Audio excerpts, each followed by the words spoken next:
Hello, can everyone hear me? Good evening. Baruch Hashem, Baruch Hashem.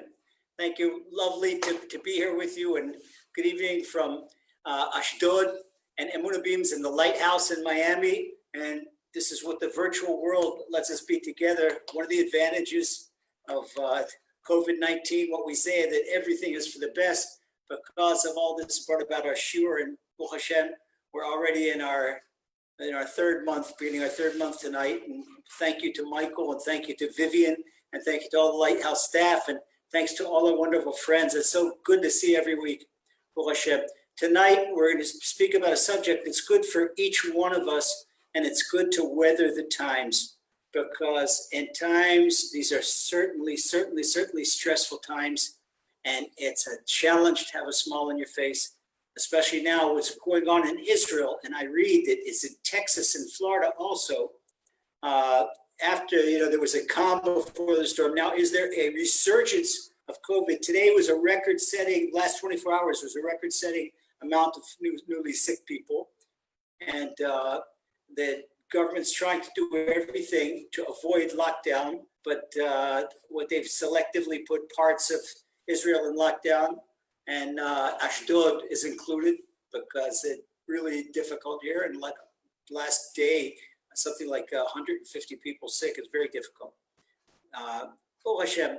But we're going to talk about some of the spiritual roots of this. And today's lesson is entitled Window of the Soul. Actually, we have two windows of the soul. Our Chazal, our sages teach us that the windows of the soul are the eyes. Okay, that these are the eyes reflect. And you can see they were two ways. You can see in a window and you can see out of a window. How do you see? You could look into a person's soul. Yes, you can very much look into a person's soul. Sometimes when you see someone that you don't know and you have instant affinity for that person, you say objectively, what is it about that person? It's not particularly remarkable. Maybe it's not my particular cup of tea, like they say in UK, but it's not, why do I like this person so much? Or it could be the exact opposite.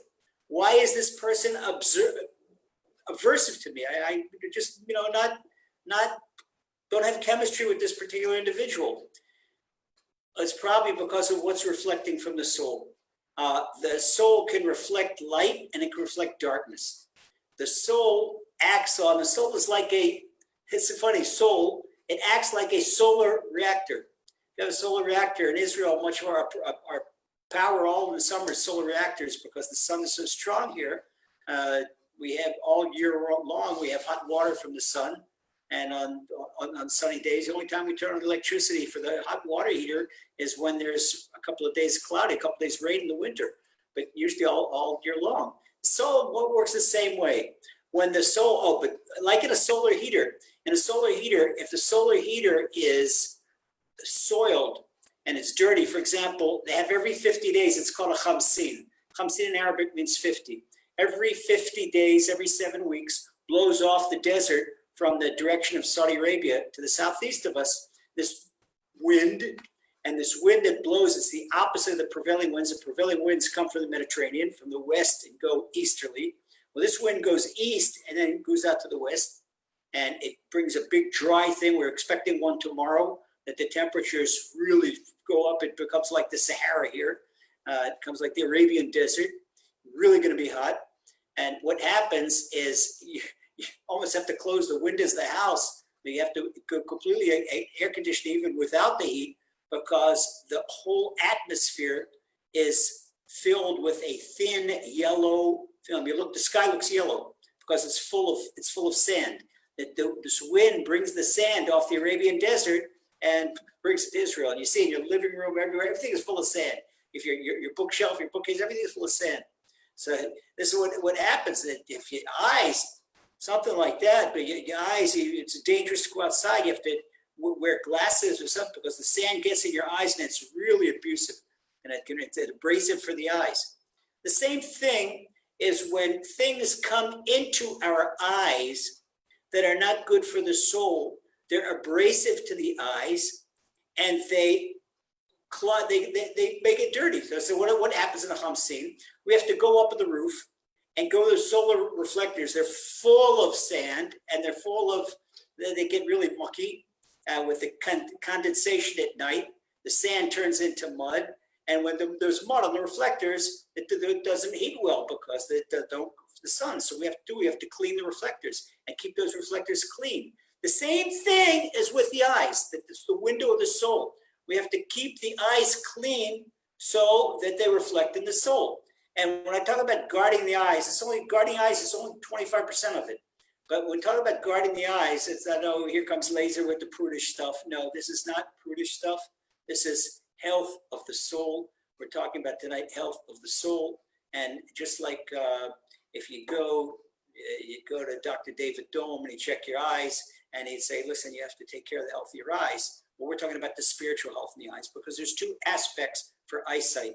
And this is something they didn't teach you in university, David, but this is two aspects. There's physical sight and there's spiritual sight. I know, David knows all about the physical sight. You can check your physical sight and tell you exactly what you need, what kind of glasses, and prescribe anything for you. Okay, but as far as spiritual, then you come to David's friend Lazer, and then we say, what's wrong with the spiritual eyes? Okay, so I'm looking at spiritual eyes. So one thing we see that there are, and this is what we mean, we say eyes of emunah, because if the eyes are not spiritually healthy, they can't see emunah. Now we can understand the media, the anti or the non-emunah media, given the benefit of the doubt, okay, especially in Israel, when they see everything through eyes of physical. This is what's happening. This is what with the COVID. This is today, and they're saying that there's a new type. Today, all the headlines in Israel is that the swine flu that's been rediscovered in China, and it's a G4, and it's a strain from the swine flu from 2009, and when that's going to come back, and that's going to be the next pandemic in line. It's like a baseball game. They're standing once on the line deck, ready to come to bat. Okay, who's the next pandemic coming to bat? And they see all that, but they don't look at it through spiritual eyes. And the same thing with the Israeli government. All physical eyes. And physical eyes, and this was all the parties. Not bad, all the parties, excuse me, but all the parties that look at everything, physical eyes are to expect from certain parties that they plan to represent the Torah, look through spiritual eyes. No, physical eyes also. If we see why the resurgence in Israel, why all of a sudden this week, such a resurgence, this and that, what was planned for Israel all this week? The government prides itself. Look in Tel Aviv and gay tourism. And you'll come up, Tel Aviv is one of the top 3 cities in the world most popular for gay tourism. And the Israeli official tourism ministry, they take pride in this. And they attract this gay tourism. So this week, the tourism, usually this week they make a lot of money. How do they make a lot of money? Because they have the Pride Week and the Pride Parades. This week is Pride Week and the Pride Parades. Hashem says, no, have we had enough of that? We're too close to Mashiach now. There will be no parade. Okay, they thought maybe they could bring back the gatherings, this, and then there's a lot of lobbying. No, there will be no pride. Okay, so what does Hashem do? Brings back a new wave. That's all. Very simple. Very simple. And it's for someone that looks at the world through spiritual eyes. Okay, because the new government came in, Tel Aviv says, okay, we're going to go back. Tel Aviv said before there was a government, we planned, we're going to make public transportation on Shabbat. And now, we're going to implement it. Hashem says, no, not in my country.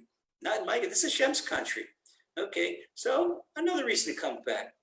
You have to think, there's a story in the Gemara about Rabbi Hanina ben Dosa, and it was a poisonous snake that was attacking all kinds of people. Rabbi Hanina ben Dosa, he put his foot on the snake pit, on a hole, and the snake came up, and he bit Rabbi Hanina's foot, and the snake died. So Rabbi Hanina picked up the snake, and he came back into the shul, to the base of Midrash, and he says, you should see, snakes don't make people die. It's transgressions make people die. Okay, so the Gemara says, oy vavoy for a person that encounters a poisonous snake, and oy vavoy for a poisonous snake that encounters Rabbi Hanina ben Dosa. Right up our Gemara. Just happen to think Rabbi Hanina ben Dosa, he had such spiritual eyes such spiritual life. This is what we learned. Okay, Rabbi Chanina Dosei was the tzaddik of the generation of Tanaim. He was a tzaddik in a generation of time in Beis Hamikdash. The stories about Rabbi Chanina Dosei. But it shows us what we're going to try to do. So we say, "Matai magia maasai le'maaseh avotai." When will my deeds come to the deeds of my fathers? So we see we can attain it. And this is not children's stories. We could see people in this generation. In Israel, it's after sundown. In the UK, it's right before sundown. In America, it's in the afternoon. Today, the 9th of Tammuz, is the yortzeit of the Kloisenberger Rebbe. Rebbe Yekusiel ben Yudah ben Rebbe Tzvi Hirsch. The Kloisenberger Rebbe is one of my biggest heroes in it all, and especially in Judaism. Okay, the biggest hero. The Kloisenberger Rebbe, to tell you about the Kloisenberger Rebbe, this is the Holocaust deniers. Kloisenberger Rebbe was in Auschwitz. The Kloisenberger Rebbe was in the worst labor camps. The Kloisenberger Rebbe in the Holocaust was a young man with a young wife and 11 children. He got married when he was young, like Hasidic dude. He married his second cousin. His second cousin was from the Satmar dynasty, from the Teitelbaum family. And that was his wife. They had 11 children. The Kloisenberger Rebbe in the Holocaust lost his beloved wife and 10 of the 11 children. The last child made it alive. He died from a disease right after the Holocaust. He was very, very sick. He wasn't killed inside the Holocaust, but he came out very weak and very sick, and he died right after the Holocaust. You could call that a Holocaust death. So the Kloisenberger Rebbe lost an entire family, a wife, and 11 children. The Kloisenberger Rebbe went through Auschwitz, and a famous story of his eyes of Emunah, his spiritual window is perfect. He could see far. How did he avoid shaving? How did he avoid shaving? He would cry every day. All day he would do Hitbodedut. All day he would do personal prayer to Hashem. He would pray to Hashem all day long, and he'd cry all day long. And he wrapped his beard in a kerchief, like you used to have a toothache in the old time. They wrapped their kerchief around their head. And the Nazi said, what is this? He says, he's got a toothache. He wrapped himself, and that's how he avoided shaving. He did not eat anything unkosher. He was near starvation several times. There's a lot to talk about the Kloisenberger Rebbe. Okay, a lot to talk about the Kloisenberger Rebbe. And it's right now, there's still time. If you need a big salvation, ask Hashem what you want, and they say, and by merit of the Kloisenberger Rebbe, and light a candle for the Kloisenberger Rebbe. Rabbi Kusiel Yehuda ben Tzvi Hirsch. Even if you're in Israel, that the yortzeit really catches 72 hours before and 72 hours after, but since still the time it's right coming off the yortzeit, you can still light a candle in Israel too. All right, that's the Kloisenberger Rebbe. The Kloisenberger Rebbe, when he was in Auschwitz in the end, and it was already revealed that he was a Rebbe, one of the high Nazi officers, he said, Rabbiner, get in the Jeep. So he got in the Jeep with the high Nazi officer, and he said, how do you think you existed this whole time? And he says, my emunah in Hashem, my trust in Hashem. He says, I'll show you what your trust in Hashem is. He took out a Luger, a 45 caliber Luger, and put it to the Kloisenberger Rebbe's temple. And he says, what can your Hashem do to avoid me pulling this trigger and putting that bullet right through your skull? And he says, if Hashem wants to take my life, Hashem wants to take my physical body, there's many ways he could do it. Okay. And if he doesn't want to, then you could do all you want. And he says, they came back, and when they came back into the camp, he said, so the Nazi felt, he felt nervous. He put his gun back in the holster. They came back to the camp, and when they came back into the camp, the Americans were the entrance to the camp. And the Kloisenberger Rebbe said to him, he said, you see, and then he was right away taken captive by the Americans. The stories about the Kloisenberger Rebbe are unbelievable. What was with Kloisenberger Rebbe? The Kloisenberger Rebbe did not see anything physical. He saw what is Hashem doing in the world. He lived his life with Hashem. This was a Kloisenberger Rebbe. So imagine, it was the Satmar Rav, who was Satmar Rav and Kloisenberg Rebbe were cousins. The Satmar Rav said that anybody that came out of the Holocaust with a kippah on their head, you can give them a kvittel. In other words, you can give them wish list. That they have the power, even a little, somebody's apparently someone small that when came out of the Holocaust, that they're the perfect tzaddik. There's a story about the Pittsburgher Rebbe's father, Rabbi Avram Abba, of blessed and saintly memory. The Pittsburgher Rebbe Shlita, he lives less than a mile down the road from me. Okay, the Pittsburgher Rebbe's father was in the Holocaust, and he came to Ashdod, and he's the one that founded the Pittsburgher community. In fact, he was instrumental in founding the religious community in Ashdod. And it was 1973, and it was really hot. And Ashdod was a young town there. There was no air conditioning.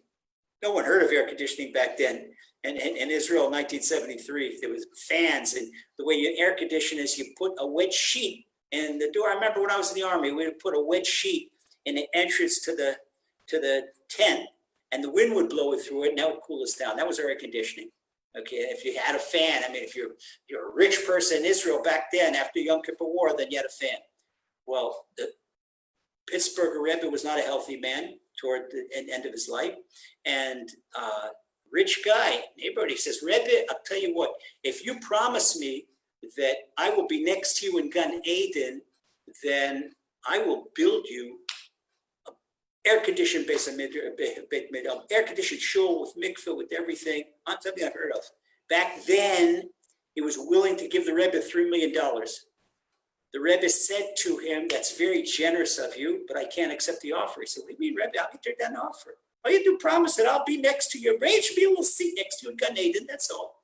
He says, I'm a well-to-do businessman, but I'm certainly not a tzaddik, and I've done plenty of stuff wrong. Rebbe said, I would do it, but if you gave me $100 million, you cannot be next to me. Rebbe said, why? He says, where are you from? And he says he's from Asiatic Russia, okay, Eastern Russia, or Uzbekistan, that area. He said, you were not in the Holocaust, right? He says, no, I was in Uzbekistan. So Pittsburgher Rebbe said to him, there is a special place in Gan Eden for people that went through the Holocaust. And that's about Holocaust survivors. If you meet a Holocaust survivor, and especially a Holocaust survivor that believes in Hashem, that this is something unbelievable. So what about the Kloisenberger Rebbe? After losing a wife and 11 children, imagine how many people in a situation like that would be totally out with PTSD and it finished there. They've got post-trauma syndrome. Forget about it. They can't get. Kloisenberger Rebbe came to the land of Israel. The Kloisenberger Rebbe founded Kiryat Sanz in Netanya. He built a hospital. He built a yeshiva. He built an orphanage. He remarried it and had 7 children. The Sanzer Rebbe in Netanya and the Kloisenberger Rebbe in New York are 2 of his sons. Okay, this is the Kloisenberger Rebbe. He started all over again. His belief, Hashem wanted this, Hashem gives, Hashem takes away. And this is the Kloisenberger Rebbe. This, to me, is the biggest heroic story. At the end of Rebbe, Rambo with the biceps and this and that. This is a spiritual Rambo. And just like spiritual Rambo, you get the biceps, strong hands. The Arizal talks about it. Okay, you see somebody that's got muscles in their body. What does it mean when you have spiritual eyes? We say, once again, we're talking about the spiritual anatomy.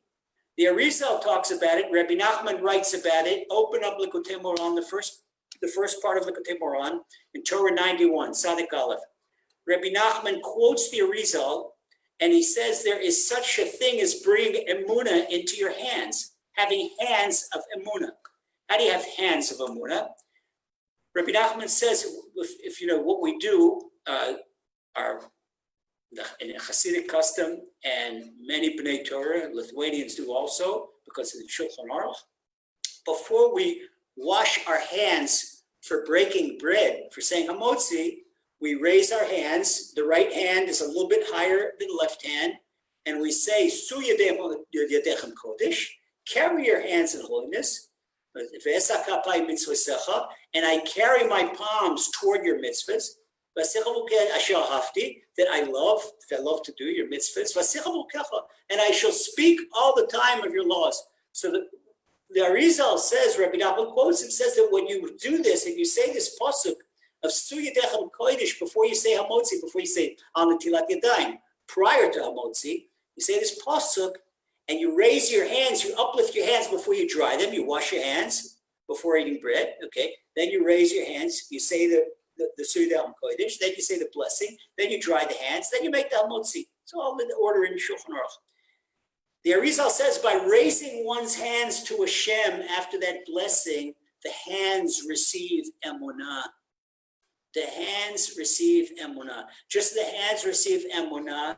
There are ways that every part of the body receives emunah. This is what King David says when it's a pasuk that we say in Nishmas. Okay, very important prayer, Nishmas, that we say Shabbat in the morning. And if you need a miracle, say it every day. No such thing as people that say Nishmas Kol Chai prayer. It's just thanking and praising Hashem, and they don't see big miracles. All right, that's it.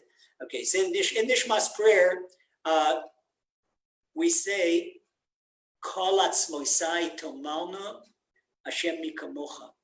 All my bones shall yell out, Hashem, there was no one like you. How can my bones yell out? My bones can yell out is when I've succeeded in bringing emunah to every one of my limbs. If I can succeed bringing emunah, then my limbs, they yell out, oh, Hashem. So you can bring emunah into your hands, you bring emunah into your feet, you can bring emunah into your legs, bring emunah into your neck, bring every part of your body. Because as the Sefer Haredim teaches us, Rabbi Lazer Brody is the one that wrote Yedid Nefesh. He was a Talmud, a student of the Arizal. Just as we have 613 mitzvahs, we have 613 parts of the body. Okay, Avraham that's the Gematria 248. Abraham, after he did Milah, Hashem added the Hey to his name. Now, we have 248 limbs in the body. They correspond to the 248 positive mitzvahs. We have 365 tendons in the body that correspond to the 365 negative mitzvahs. That each mitzvah of these 613 mitzvahs corresponds to a part of the body. Okay, we'll talk a little bit more about that, but then go further. So the thing is, the Kloisenberger Rebbe, he had emunah in all of his body, and that's why his soul and his emunah overrid his logic. They outruled his logic. Okay, logic says this is terrible. This is worst case scenario. This is nothing worse happened to you in history. Okay, that maybe the Holocaust, maybe the Inquisition competes with the Holocaust. I was around for the Inquisition. Maybe in the Shach's time in 1648, there was a pogroms in 1648 that murdered a third of European Jewry. It could be, but we're talking about one of the big five catastrophes in Judaism. All right, so somebody went through that. Crazy PTSD. Even Kloisenberger Rebbe. How do you come out? How do you lose a wife and 11 children and come out and raise another family and build a city and build an orphanage and build a community and lead a community and become the world's greatest spiritual leader? How do you do that? How do you do that? This is only if the complete emunah, complete emunah. And so this is the hero of Judaism. Today's his yard site. So if you need something special, light a candle for Kloisenberger Rebbe. All right, so how do we get emunah into our eyes? This is so important. What happens, the benefit of bringing emunah into our eyes is we see things completely different. All right, now why am I speaking about this particularly this time? Okay, I talked about extreme, it's from Shemayim, today's lesson. I didn't plan it that way. I didn't think of the Kloisenberger Rebbe's yard site. But when I see that it landed right on the Kloisenberger Rebbe, that's exactly what his life exemplified for us. Okay, now, cherished brothers and sisters, I have the privilege of being close to a lot of you. And many of you know personally, and it's a privilege. And the ones I don't know, I'd be happy to get to know you. Okay, but I know we've got problems in Parnassa, and I ask Hashem, beg Hashem, that everybody gets just as much money as they need exactly when they need it. Amen. We have problems with health. Today, I dealt with a new health problem. I got an urgent letter from the urgent email from the United States that a lovely 18-year-old girl is suddenly having mysterious pains. Don't want to say where they were, but mysterious pains. And they just checked her this week. They checked her this week for COVID-19. She came out negative. And the parents are baffled. The doctors are baffled. Everything's negative. Her blood work is negative. They get negative. It's all negative. They see there's so much peripheral stress going around for young people. And even if you don't have COVID, chas v'sholom, and B'ezrat Hashem, that anybody listening to our Amunah lesson, Hashem, look, everybody's coming, that we're getting stronger together in Amunah, okay? And we're trying to understand to get closer to Hashem. We are actively trying to get closer to Hashem. This is the whole message. This is the whole message. The whole world right now should be in tshuva and trying to learn Amunah and get close to Hashem. And you can't understand just for us learning together. Cherished brothers and sisters, this is an insurance policy for you and your family. And this is not an advertisement for the sure, but this is just fact. It's just fact. Because why is Hashem doing it? He wants people to say, what's going on here? What's going on in the world? How come there's every time they say there's a new cure, it turns out it doesn't work.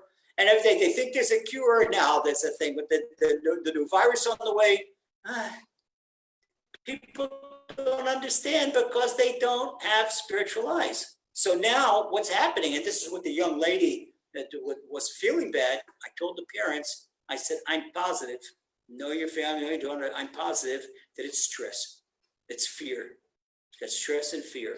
So it gave her what to do, spiritual, didn't have anything to do with medicine, only spiritual thing, okay? Gave her a few things to do, one of which was to light a candle for the Kloisenberger Rebbe, another which was to say Nishmas, and another thing to check a certain mitzvah that she might be lax on to strengthen that particular mitzvah. And B'ezrat Hashem, by nightfall, I am sure that young lady's gonna feel completely good. Because this is what Hashem wants from her. This is what Hashem wants from her. Okay, she's got this fear. Why do we have fear? Why do we have stress? Why do we have negative emotions? The negative emotions, they come from Hashem. Don't blame yourself. Oh, my emotion is too weak. No, don't do that. Don't go that way. Don't go that way. Don't blame yourself. Don't persecute yourself. The negative emotions are saying, Hashem, my son, my daughter, got to strengthen Amunah. Let's put the spiritual eyesight. Okay, let's put aside the physical glasses, okay? It's not a matter of 20/20 or 6/6 or whatever numbers you use, wherever you live. Okay, put aside the glasses and let's put on our spiritual glasses. Let's put on our Amunah glasses. The first thing, this is the first step in overcoming stress. How do I overcome stress? I cannot overcome stress if I rely on intellect and logic, because logic says this is a terrible situation. That's what it says. I'm Kloisenberger Rebbe. You are now Rebbe. You are in concentration camp. Okay. Not many people are come out alive here. All right. You are in a terrible situation. Rebbe, you lost a wife and 11 kids. Now what? Now how do you begin life with a scar like that? How do you do that? He did not listen to intellect, did not listen to logic. He says, all I know is 3 words. Ein od milvado. There's nothing but Hashem. Nothing but Hashem. In a Kloisenberger Rebbe's life, there was nothing but Hashem. Nothing but Hashem. Beloved brothers and sisters, you have to know it's easy. We can all learn it. That's why everything I had in my mind, I wrote this little 100-page booklet, 109 pages booklet that did the 3 words of Amunah. And it teaches you the meaning of Ein od milvado. There's no one but Hashem and what it means for you. Because as soon as I take that, wait a second. And we're standing on 1 foot. We'll do the book. Okay. The book talks about doing 3 things. The book talks about, first of all, internalizing that there's no one but Hashem. I have no one but Hashem. Okay. Second, who is that Hashem we're all talking about? That there's no one but him. Guess what? You know who Hashem is? That's my loving Father in heaven. Not only is my Father in heaven, he's my loving Father in heaven. And guaranteed, axiomatic, everything he does is an act of love for me personally. And if not just for Lazer, but for David and for Elisheva and for Ephraim, and for the whole Denise, and for the whole family. For the whole family, for everybody, the whole family. Everything is an act of love for everyone. Okay, for every one of Hashem's beloved sons and daughters. And the Torah says it, sign check, Bonim atem Hashem Elokechem, that you are all beloved sons and daughters of Hashem. So anything Hashem does is an act of love. Oh, wait a second. Okay, so fact number one, there's nothing but Hashem. He alone did, does, and will do everything. That's the first principle of the Rambam. First principle of 13 principles of belief. And it's the first principle, but how many people internalize it? How many people, even, I'm not talking about the people without the kippas with the beard, I'm talking about people with the beard and with the kippas. How many people live that? How many people have a smile on their face in calamity? How many people, you see, that never lose their temper, never angry, because all they think about is Hashem. It's Kloisenberger Rebbe. Kloisenberger Rebbe. Nothing angered him. Nothing angered him. Nothing scared him. He had no fear of no one in the world. He did not fear a Nazi officer with a Luger at his temple. Did not fear him. Only Hashem. Only Hashem. And when you fear one, you fear no one. That's one-stop shopping. Okay, this is Hashem love. So first of all, I put my logic aside, and it's all Hashem. So we said everything comes from Hashem, and the Shem that everything comes from is our loving Father. Therefore, three, everything He does is going to be for the best. All right. So even so, if a child had, now what is this called? This is called in Hebrew das. This is called spiritual awareness. If you want to know spiritual awareness, look at chapter 4 of Old Isaac's Trail to Tranquility. Old Isaac, he had top spiritual. By the way, Old Isaac, part of Old Isaac is a kaleidoscope. Part of Old Isaac is the Kloisenberger Rebbe. Okay, he's a part of Old Isaac. To give you, Old Isaac is a compendium of all my heroes in Judaism. Okay, and this was the Old Isaac's level of emunah that you read about. This is level 10 spiritual awareness. This is the level that the Kloisenberger Rebbe attained. Okay, he attained that level. So if you see, if you do, not that I'm trying to sell books, but you'll really enjoy it. You'll really enjoy it. Okay, so there you go. If you look, oh, there you go. Look at David Dome. If you don't have David Dome up, David Dome's got Old Isaac right in the window there. Okay, you can see it, Bo Hashem. Anyway, yeah. Oh, there you go, David. You know what you deserve. I'm going to send you a poster, printable poster, signed to you personally from Old Isaac. Okay, would you like that? Yeah, Bo Hashem. Okay. Anyway, this was the level of his emunah. The only way we can safely navigate these waters of stress and anxiety, lack of parnasa, threat to our health. What's going on? And mothers, they don't have a minute to themselves. The kids are home from school, and there is no school. There's supposed to be summer school because of all the time lost, and they can't get anything done. And it's crazy. It's crazy. How do you get past that? Throw logic aside. Throw intellect aside. I don't understand a thing. I don't know a thing. If I could understand everything that Hashem is doing, then I'd be God. But I'm not God. I can't understand. Imagine in Israel, I think maybe I once told you the story. In Israel, there's a custom that on the 10th wedding anniversary, a husband buys a 10,000 piece puzzle for the wife. Okay, so she puts this puzzle together. Some do batik. And they do batik. Okay, people in the same could use the same batik. The needlework. We do this mural in needlework. Okay, if one of the holes in the needlework was empty, or you only had 9,999 pieces of the puzzle. So at the end, when the puzzle's finished, the wife glues it onto the cardboard, and husband takes it to the frame shop and gets a beautiful frame and hangs it in the living room. Okay, this is the 10th anniversary. This is what it took the wife 3-4 months to do it. Okay, and there's a place of honor. That frame in Israel costs a pretty penny. It costs maybe in US dollars something like $657. Phew, wow. You wouldn't invest in a frame like that. You wouldn't invest in a frame like that if you're missing a piece, because it's incomplete. Who wants to hang something incomplete, something blemished on the living room wall or on the dining room wall? No, we wouldn't do it. But yet all the time we make judgments about things. This is no good. This is this and that. We're not lacking one piece of the 10,000 piece puzzle. We're lacking 9,999 pieces of the 10,000 piece puzzle. Hashem knows all the pieces of the puzzle. Hashem doing it. Now, if we had the puzzle, maybe Hashem wants to bring Mashiach.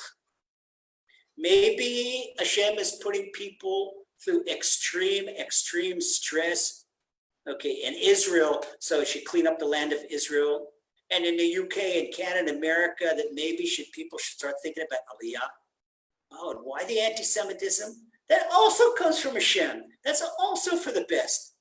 So this scary interview with a young lad, a Jewish boy in London. They got beat up so bad, he's afraid to leave the house. And you would see it's violent anti-Semitism. Violent anti-Semitism. Who believed of it? People, they talk, it's just isolated, this and that. It sounds like the talk in the late 30s. It really does. And it reminds me of what the holy tzaddik, Rabbi Lazer Brody, said before he died. That he said three things that happened. The first two things happened right there. And he said the third, he said, people make plans to come to Israel. And if you can't come to Israel, plan to come to Israel. What's the importance of coming to Israel? People say, well, the Parnosa, what's this, what's that? One of the ways to get spiritual eyes is to either, if you're outside of Israel, you really have to work on Emunah day and night.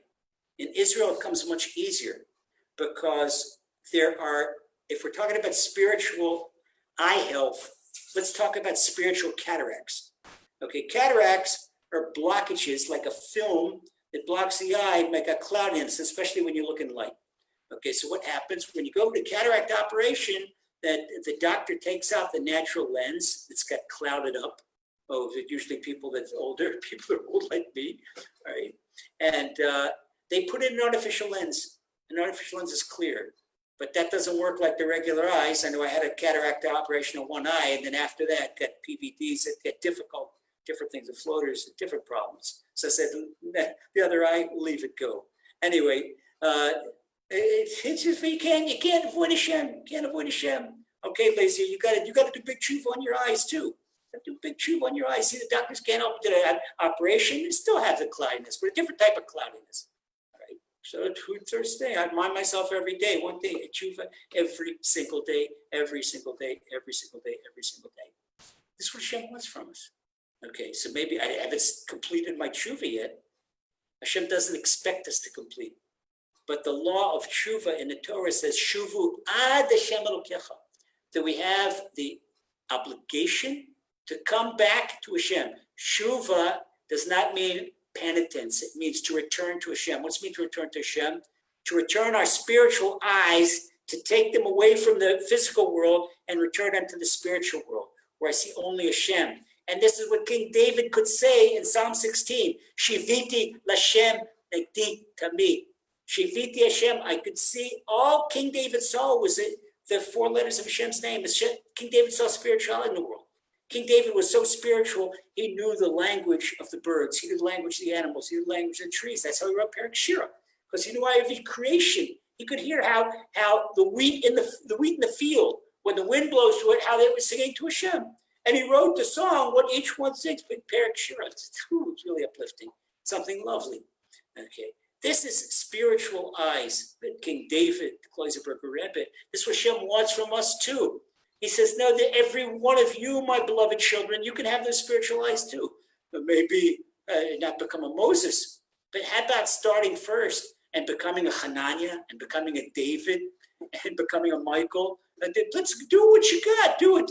Let's use what you got. You're not fulfilling 20% of your own potential, not 10% of your potential. There's much more we could do. Okay, so let's see how we can improve our spiritual vision and get rid of the spiritual the cataracts so we can see Hashem better, see the world better through eyes of Emunah. Okay, so just like we said, there are ways of bringing emunah into our hands, is the way we bring emunah into our eyes. There's 4 things that are connected. Now, it's not by happenstance that I gave the example of the hands from the Arizal, because impure hands affect the spiritual eyes. When a person wakes up in the morning and he doesn't wash his hands, what we call in Yiddish negelwasser, but netilat yadayim, the netila of the morning tila, 3 times on each hand, that is to get rid of the spiritual impurity. Sleep is 1/60th of death. The Gemara in Tractate Brahos tells us the sleep is 1/60th of death. So we have, and where does this concentrate itself? Even though it's 1/60th of death, it concentrates itself, especially on the fingertips. So when you wake up in the morning, don't touch your eyes, don't touch your face, don't touch anything until you wash your hands. Now, wash your hands, you're good to go. All right. The second thing, that's first thing, impure hands. Second thing that's terrible for spiritual eyesight, unkosher food. Unkosher food, when a person eats unkosher food, boom, that's cataracts this thick on the eyes. Cannot see Hashem, cannot see anything, and becomes very, very animalistic, especially when the unkosher food is the unkosher food from the mammal type, unkosher meat. And you have to be very, very careful with meat and shechita. I know it.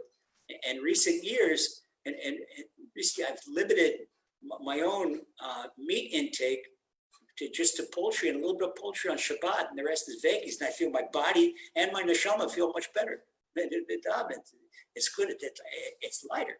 But you have to be very, very careful. If you eat beef, very careful that the shechita is proper, and because it's a difficult spiritually, just as more difficult physically to digest than it is to digest a tomato or a banana. That the banana goes right into your bloodstream, but it's much, much more difficult to digest meat. All right, for the body and the neshama. So be very careful of the kashrus. All right. Now I'll give you a secret. Why in Israel, when we have the new seminars for Bali Tshuvas, that we make them 3 days? Because all we ask them to do, okay, they eat the food we prepare for them. So they eat 3 days in a row kosher food. And once they eat kosher food for 3 days, their minds are more open to listen to Hashem because their spiritual eyes become open, right? So we said the first thing is impure hands. Impure hands, they bother. And impure hands, a person really gets impure hands when a person touches something that he should not touch. So to the young people, you think we're prudes when we say, I'm Shomer Negia on a date? If a person is not Shomer Negia, or even married people, oh, just for business purpose, I'm going to shake hands with the opposite sex. Hashem stopped that right now with the COVID. Look what Hashem did. Hashem made everybody Shomer Negia. Oh, no. That's it. You want to? Back off.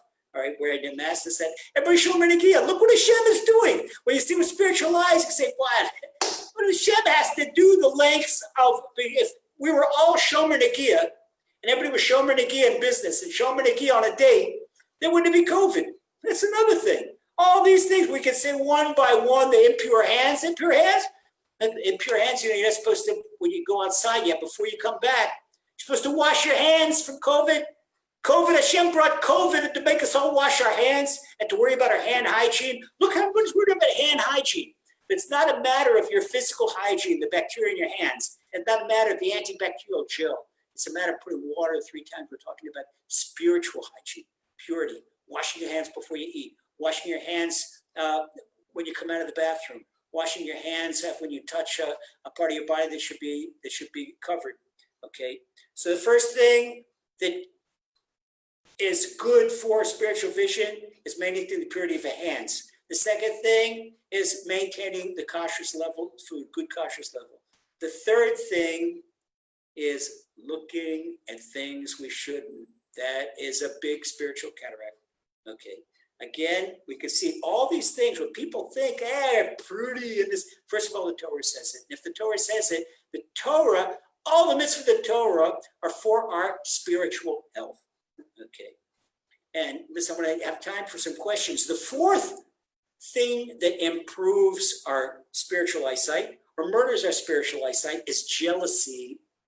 Because anytime a person is jealous of someone else, when you're jealous of someone else, then that's a lack of emunah. Because look, with emunah, we know that Hashem gives this person what they need to do their job in the world, and gives me what I need to do my job in the world. I'm not jealous of anybody in the world. Okay, this is one thing. So these are four things: impure hands, unkosher food, looking at forbidden sights, and jealousy. We come back here, we can see that all the mitzvahs of Shmir, Shomer Negiah, Shmir's Negiah, and the mitzvahs guarding our eyes is all to get us closer to Hashem. It's not a matter of prudishness, and it's not a matter of, hellfire and brimstone. It's all for our spiritual wholesomeness. And we can see that all the four factors that affect our spiritual eyesight and able to enter the soul, COVID is forcing us to do that. We know you're not going to, people are very careful. A lot of people stop eating. The restaurants are no restaurants to go to. Okay, I know a lot of people that they call themselves modern and they eat kosher at home, but they go out to unkosher restaurants. No, Hashem put a stop to that. Okay, Negias, Hashem touching other people, Hashem put a stop to that. Look what Hashem put a stop to. When impure hands, Hashem put a stop to that. Okay, and jealousy, not many people are jealous with all the unemployment and the sickness going around. You don't see people jealous. Maybe you see a guy with a big car and a lot of money, and he's got COVID-19. Oh, I'll take my lot in life, and he can have his. Okay, we can see what Hashem is doing. And I didn't even think of this now. I did not think of this when I prepared the lesson, but it fits perfect like a glove. Fits perfect like a glove, one by one, one by one, one by one. So let's improve our spiritual eyesight, the windows of the soul, so that we can see. Now, what we began the lesson about saying, when the soul reflects light, when our spiritual eyesight improves and our windows of the soul are clean, we now absorb more divine light. And that's what's called Or Sameach, the light of happiness. The Shiva Or Sameach. That's Or Sameach. The divine light comes in, and when the divine light comes in, it fills up the neshama. The neshama's in the brain, and it reflects back. And that's why you love that person. You don't know why. Because he or she's got divine light reflecting from the person. And when you look at a person, you look at a person's neshama. You're not looking at their body parts. You're not looking at their hairdo. You're not looking at their shaitel. You're not looking at the kippah. Yes, kippah. No, you're looking at the reflection of Hashem's light. And this is when you get a reflection of Hashem's light, this is conducive for doing all the mitzvahs, especially loving your neighbors, yourself. And as important, next week is the 17th of Tammuz. We hope Mashiach comes before then. But if not, then we have the 3 weeks and we go into that again. And Baruch Hashem. Okay, so Hashem should bless us all with spiritual eyes, and Hashem should bless us all with Mashiach and our rebuilt holy temple speedily in our days. Amen. Okay, Michael, you want to grab the floor, grab the microphone, and take questions? I'll be happy. We'll go and answer some questions now. B'ezrat Hashem. Okay, good. Michael just put a thing. If anyone has a question, please post it here.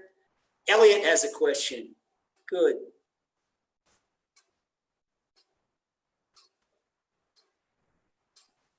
Hi, Rabbi. How are you? Hi, Elliot. Amazing lecture, Rabbi. Very, very, very intuitive and on point with many different aspects of Judaism related to our physical body and how it affects us spiritually. So thank you for that.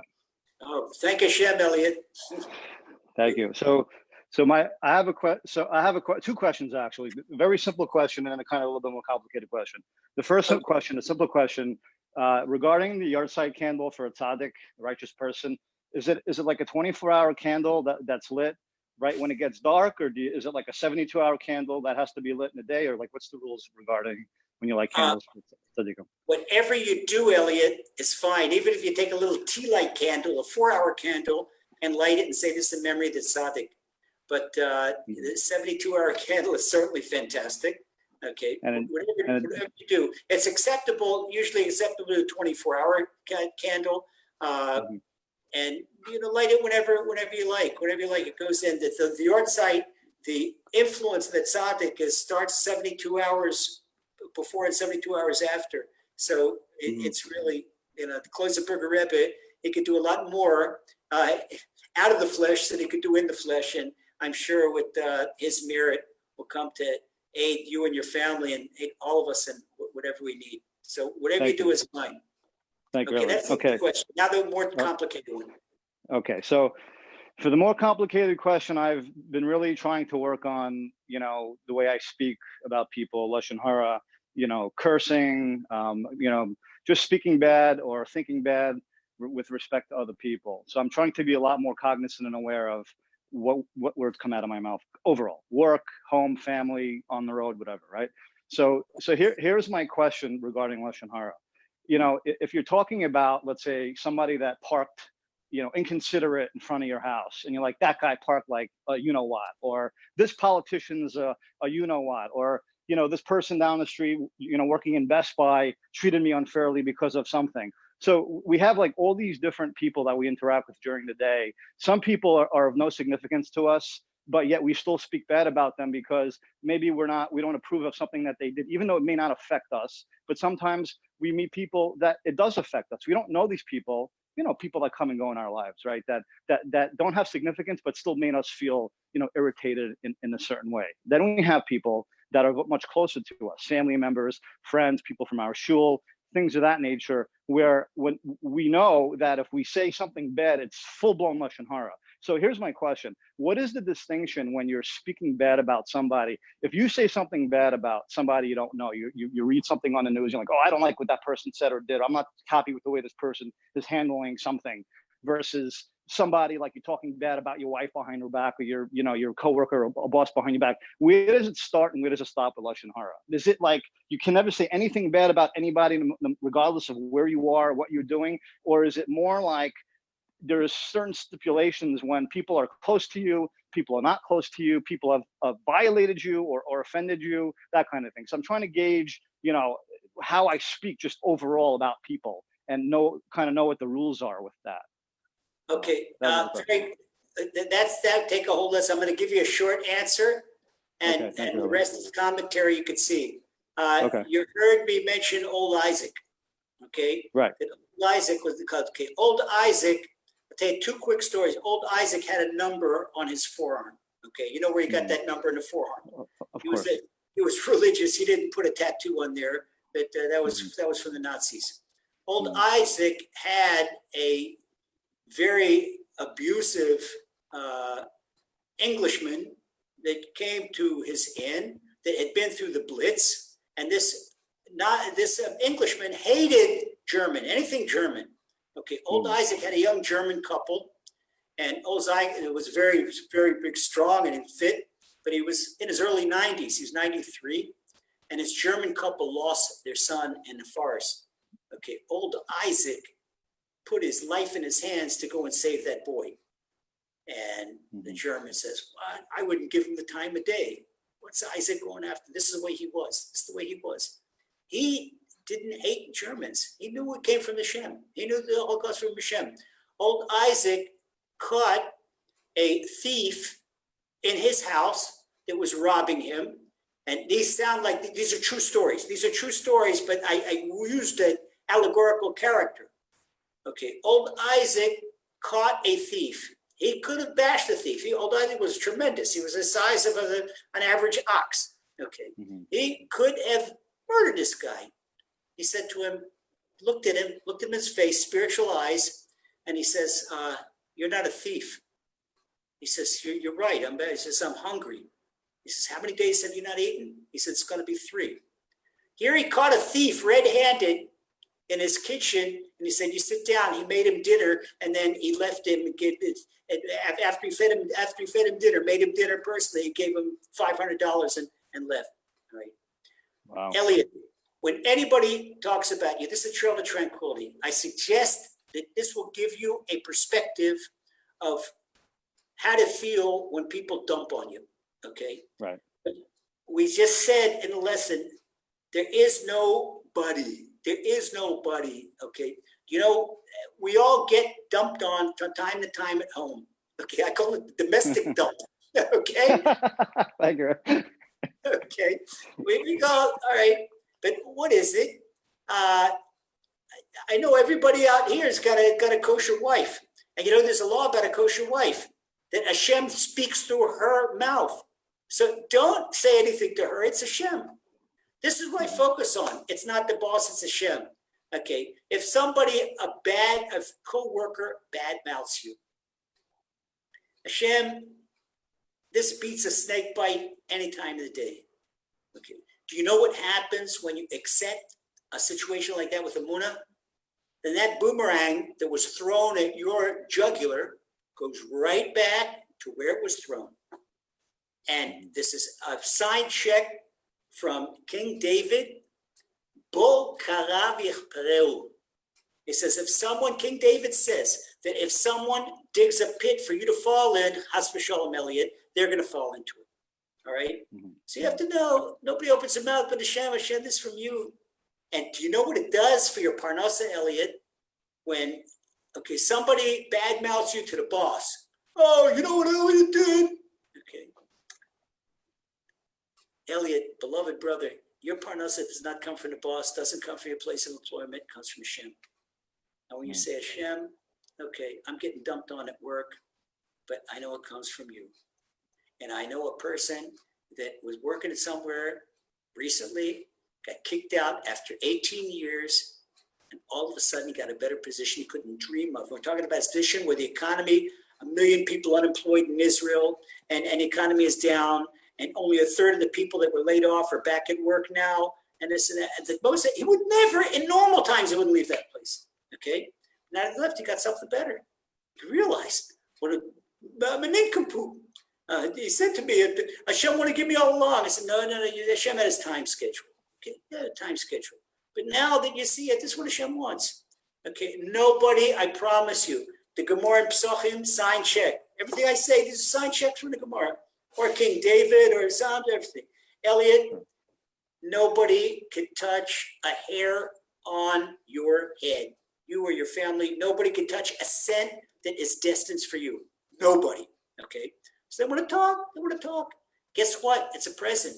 You know what you should do to someone that talks? Chofetz Chaim says, you should send them flowers. Send them a big bouquet of flowers. Someone that badmouths you, Chofetz Chaim writes in the Laws of Shmir Zaloshon that whoever talks bad about Elliot gets Elliot's sins and Elliot gets their mitzvahs. How's that for a gift? Yom Kippur, you got cleaned up, okay? So therefore, you look at it, you know, with the moon eyes, Hashem, it's all good from Hashem. Now, easier said than done, okay?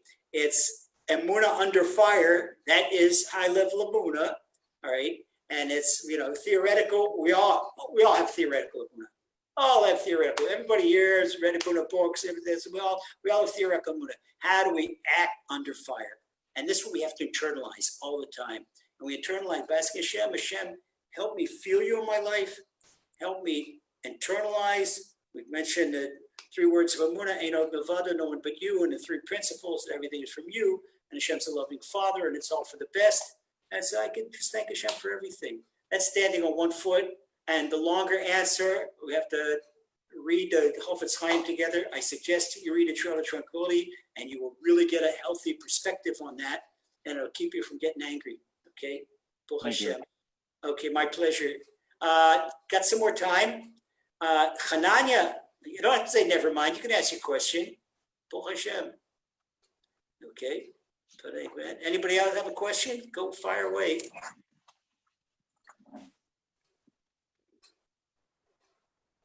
Oh, Miriam, saludos con Tapico, México. Hola, Miriam, ¿cómo estás? Por Hashem. Okay, Michael.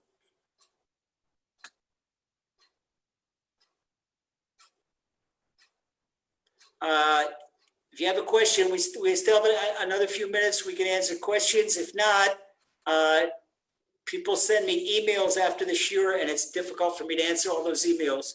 So now's your chance, one-on-one, ask anything you want, even if you just want a blessing, anything you do, go right ahead. Don't be bashful.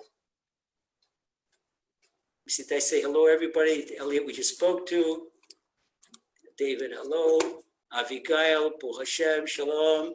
And Gennady and Elisheva, because Elisheva in Miami, Baruch Hashem. And who else is there? Aliza, hi, Aliza in Houston. And Rivka, shalom Rivka. And the Kaduri family. And Hananya and Modi'in, Kenny Brown, Malka Utrida, Elisheva, Eileen. Is that Eileen from Miami? Okay, and then Chepo, hola Chepo Machu. Okay, Miriam Selna to everyone, Baruch Hashem, William Allen to everyone. Did that by mistake, that's fine. Okay, Boker Tov and Shani, good to see you, good to be with us. Alexander, every blessing. Whoever's iPhone that is, okay, anyway, Becky, shalom Becky, Courtney, good to see you. And Moti and Jesse and William Allen, the Allen family, Chaim, Miriam. Okay, here we go. Becky, hi, thank you, Becky. Back at you, Baruch Hashem. I'm glad to have you with the Shirim. Miriam, hello. And Miriam, we said hello to. Kim, Yehuda, okay, John, and Michael, Baruch Hashem. I'm glad to see everyone here. So lovely to be together. Okay, let's see, chat, another question. Okay, here I got a question here. What's the vital difference? Okay, Chepo asks, what's the vital difference between praying from your heart without speaking the words verbally and praying directly from your heart without speech? Okay, what that does is when you verbalize, praying for the heart, that's good, but when you pray for the heart, the mind wanders. The mind wanders. When you pray from the mouth, like we mentioned during the shir, call out that all my limbs shall praise your name. Okay, when more take in the party, that's why you see when people get into fervent davening and they rock back and forth, and even like I'm talking about this and my hands are moving. Okay, difficult time my hand because you feel Hashem, you get close to Hashem, you rock back and forth. The more your body takes part in it, and the voice, what happens is the voice awakens the rest of the body. So you can attain by speech. Actually, people think they can attain a higher level of kavana, of intent by silence, but you can really attain a higher level of intent by speaking. When do we do silent? We do silent when a lot of people are around and we want to connect to Hashem and not call attention to ourselves. So if we're sitting on the subway and bus and you're reading paper, you're not reading a paper, you're talking to Hashem. People think you're reading a paper or studying a book or reading a book. Okay, that's the difference. That's the difference in that. Okay, and my pleasure, Kim. Kim says thank you. Okay, we got that. Shep, I hope I answered that question for you. All right, and thank you. Quite some time. Should I switch the thing? Okay, Moti, go ahead. David, can you unmute Moti? Okay, Moti C wants to say something. Still pray for these things. Okay, here we go. Moti said he's been praying for something for a long time and he doesn't have what he needs. Okay, and should he keep on praying? Yes, Moti, keep on praying because things have a spiritual price tag. Just as like you go into a Mercedes showroom, you want to buy a new Mercedes, and you say to the owner, here, I've got them saved up $500. I want that new Mercedes. The guy laughs at you. He says, $500 doesn't buy the tiniest little, the glove compartment, everything much more. We know, just like a Mercedes costs so much more than that, $100,000+. Everything has a spiritual price tag. The spiritual price tag that we learn in Parshas Vayetchanan, it has a number of prayers, and if we want something and we haven't attained it, we should keep on praying for it. Keep on praying not to give up. There is one thing though, if our prayer is for something spiritual, a soulmate is spiritual, by the way. Praying for soulmate, that's spiritual, because without your soulmate, there's so many mitzvahs you can't do. So keep on praying for it. But if someone wants something, Hashem, I want a new Mercedes. Okay, maybe it's not good for you. Maybe Hashem doesn't want. When we're praying for material things, Hashem might give it to us. They'll give it to us if it's good for us. And he won't give it if it's not good for us. But even so, they have a price tag too. Keep on praying for it. Keep on praying. But if we are spiritual, Hashem, give me emunah. Hashem, give me yad shamayim, give me the awe of Hashem. Hashem, let me have the love of Hashem. Hashem, let me have spiritual eyes. Oh, you're going to get that. If you pray every day for that, and you want that, you desire, and you pray, you don't give up, and you strive for it, okay, then you're going to get it, all right? So that's it. Don't give up, okay? And who's saying here, Yuda Dion, muchas gracias. De nada, Yuda. Gracias to you. Okay, and Moti, thank you for your blessing. You should be blessed too. Moti and Baruch Hashem, probably be a shaliach for our whole group here. Everybody should have every blessing. It's so good to connect with everyone. And Baruch Hashem, we look forward to seeing you next week. Michael, anything you want to say right now? I'm getting okay. My pleasure, Michael. We'll see you next week. God bless. I'm going to sign off. But before I sign off, everybody should be healthy. Everybody should be happy. Have a lovely Shabbat. All your heart's wishes for the best. Everybody have great parnosa and great health and nachas from your children. And good soul makes if you need it very, very soon. I want to hear good news from everybody. Thank you so much. It's a pleasure. Wednesday night, highlight my life. And I'm so happy to spend my Wednesdays with you. God bless you all. Hashem loves you. And so do we. Take care and God bless.